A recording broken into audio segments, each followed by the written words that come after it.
How would you feel if your child or sibling decided they wanted nothing more to do with you? Prince Harry and Meghan Markle have both walked away from their respective families.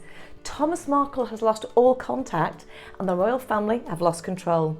So today, let's talk about family estrangement and the impact of walking away from the people who have been by your side for all of your life.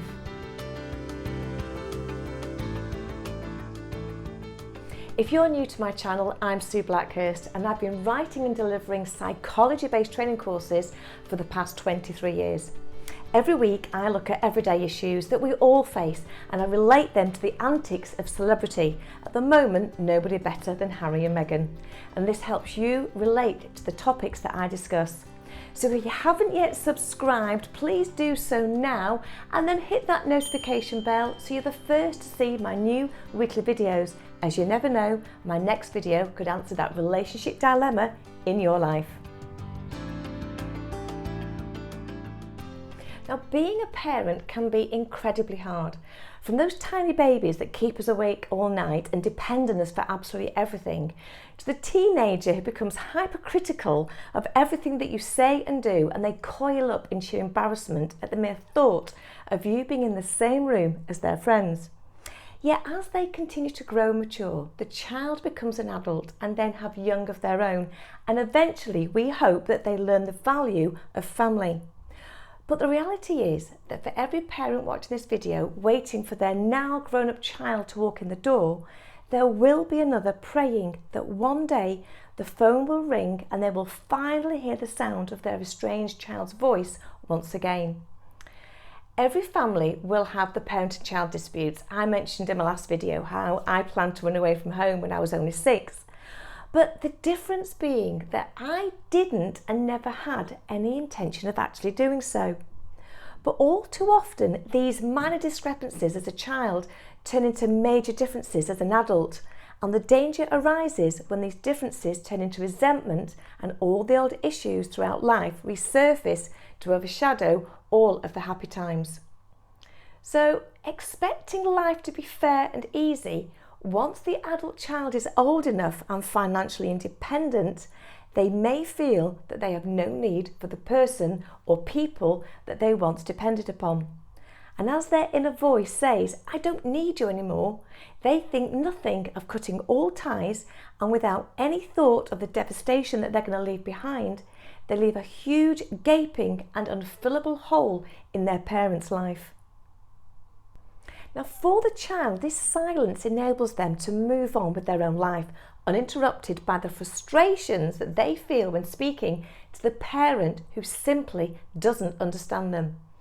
They'll have their own days, they'll become busy with careers and their own children, but they often don't have a second thought for this distraught parent who is not only now feeling lost, but I suspect very, very alone. Now, I would say that all parents question whether they're getting it right. I know that I do. And for all the times that we're obviously going to make a bad decision, there are a million sacrifices that we all make to ensure that we give our children the very best start in life. Now, no child likes to be grounded for coming home after the agreed time, or let's say having their phones confiscated because they spend too much time reading Snapchats than doing their homework. But for every decision that we make, it's always made with the best interest at heart. And the rational child doesn't grow up and turn all these past parental actions into perceived crimes and an unwillingness to find resolution. So when Meghan decided to turn her back on her father, it wasn't just their relationship that broke down, because I think it was the end of her whole history, as who she was no longer existed. She was now reinvented and as such wanted nothing to do with the life she had before and needed no contact with the father who cared for her. So from what we're led to believe by reports and photographs, Meghan did have a loving relationship with her dad. And whether she loved him or needed him, he certainly doted on his daughter. He supported her through education, and I would suspect that as a lighting director, she gained some very useful connections as a budding actor. Now, there is no doubt that Thomas Markle made some errors in judgment, because the paparazzi photographs that he foolishly set up showed him make a fool of himself and not his daughter. So unless there is a huge dark secret about their home life, and I very much doubt that there is, Thomas Markle did nothing more than make a bad decision, and unbeknown to him, at that very moment, his relationship with his daughter was severed. So 2 years after their wedding, Prince Harry now also decides that he wants to break free. I've still got the song singing around my head, from his own family.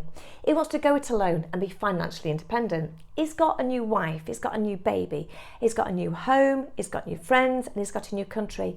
And maybe he feels that with all the people running around the palace, he won't actually be missed. But the relationship that Harry had with his brother and his sister-in-law in particular was a really solid relationship. And when he first introduced his wife onto the scene, they were dubbed the Fab Four and the ones that were going to change the face of the monarchy. But sadly, all of that has now gone. More ties were cut, and Harry joined Meghan in her belief that money, fame and glory are the root of happiness, and you don't need your family to get it. So, estrangement from family is amongst one of the most painful human experiences.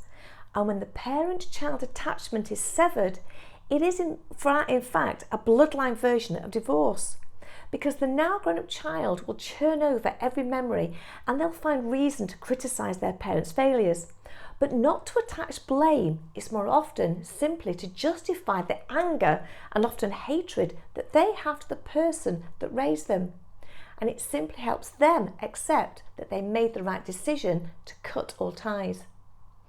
The parent, on the other hand, feels nothing but pain at being shut out of the child's life. Everyday events can trigger this dormant feeling of loss, so being around another family only reminds them that they have lost their own. Every birthday brings a vision of, family parties and the grandchildren blowing out the candles without you there. For the person or people left behind, the emotional loss brings this huge sense of guilt at what they did wrong and what they could have done better, and more often than not, they never find peace with this separation. Being part of a family is a fundamental part of our psychological makeup, and there is this natural instinct to never hurt one of your own.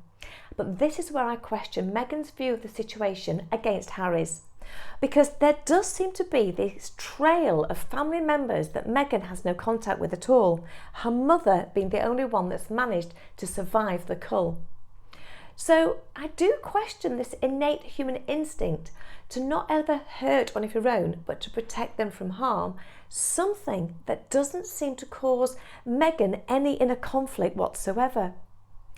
Harry, on the other hand, may have made the decision to move out and move on, but I do think that he is fighting inner turmoil, as I don't think that Harry's natural behaviour would be to hurt any of the family that he's left behind.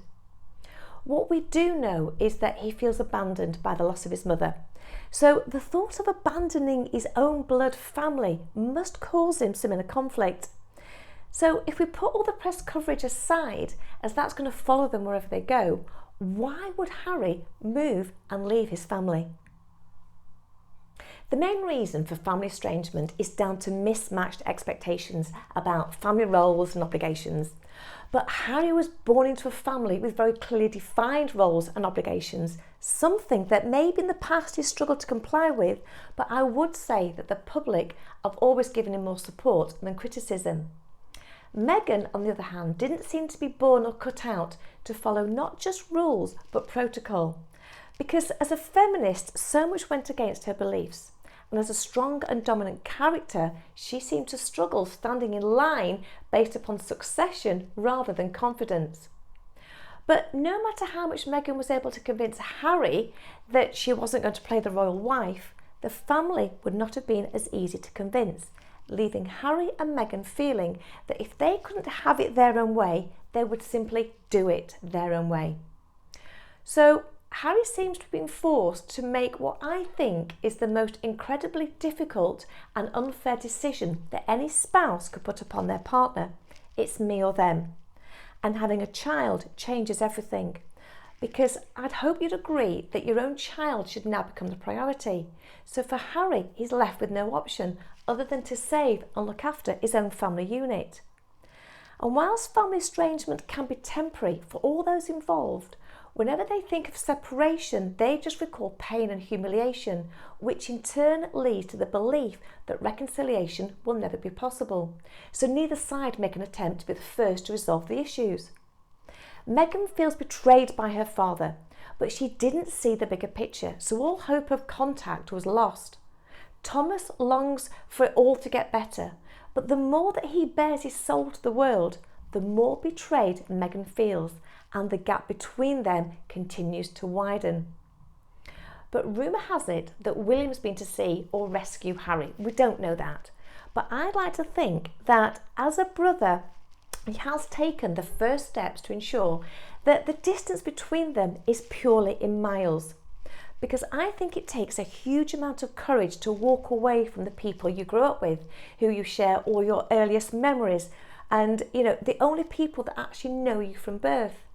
But I also think it takes an even stronger person to ask if they can come back.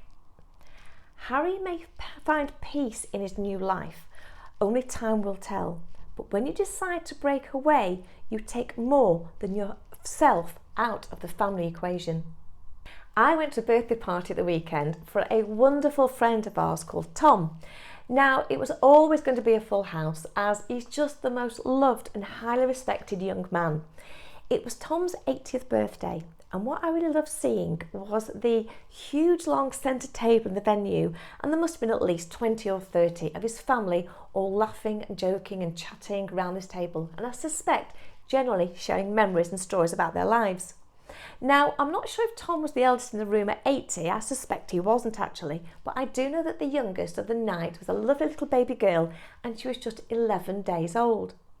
But watching the party and all the children running around and hugging Grandad Tom filled me with so much warmth, as the children were there and being busy making memories, but the elders just loved having the family all together. As for Tom, the wisest of men that I know, he didn't want or need our presence, he simply wanted our presence. And I think now Harry and Meghan, our patience is going. My worry goes to Archie, as this is where he's going to miss out more than anything else in his life. A few years ago, I saw an experiment on Facebook or something online. You can probably find it yourself if you haven't already seen it. But they took families and asked the parents a question. They said, if you could invite anyone, dead or alive, real or fiction, to dinner, who would you have at the table? The parents all sat there and thought, and then related all these names from Elvis, Marilyn Monroe, JFK, Gandhi. The Spice Girls came up, I think. And in a different room, they had the children, and they were asked the same question. And the children all reeled off the names. I'd have my mum, my dad, my brothers, my sisters, grandparents, aunties and uncles. There were no superheroes in the child's list, because to the children, the parents and the family were the superheroes in their lives. So Archie will grow up with all the rich and famous people sat round his table. He's going to have all the birthday gifts and possessions that he could ever wish for. But for a young child, no gift could be better than learning the value of family time across all generations. Cousins, aunts, uncles and grandparents all bring things that you cannot buy with money. Thomas Markle appears to live a very humble life and now has to watch the daughter that he supported emotionally and financially earn millions and still take court action against him for doing nothing more than trying to defend his side of a very bitter story. Archie will rarely see his cousins and he'll never meet his granddad, and one day he may ask his mum why they all fell out. Now, whatever reason Meghan and Harry give for their new life, the media coverage of what's going on today will be available to read forever. And when Archie is old enough to research his family history himself, how will Harry and Meghan cope if he decides that he wants to walk away and have nothing more to do with either of them?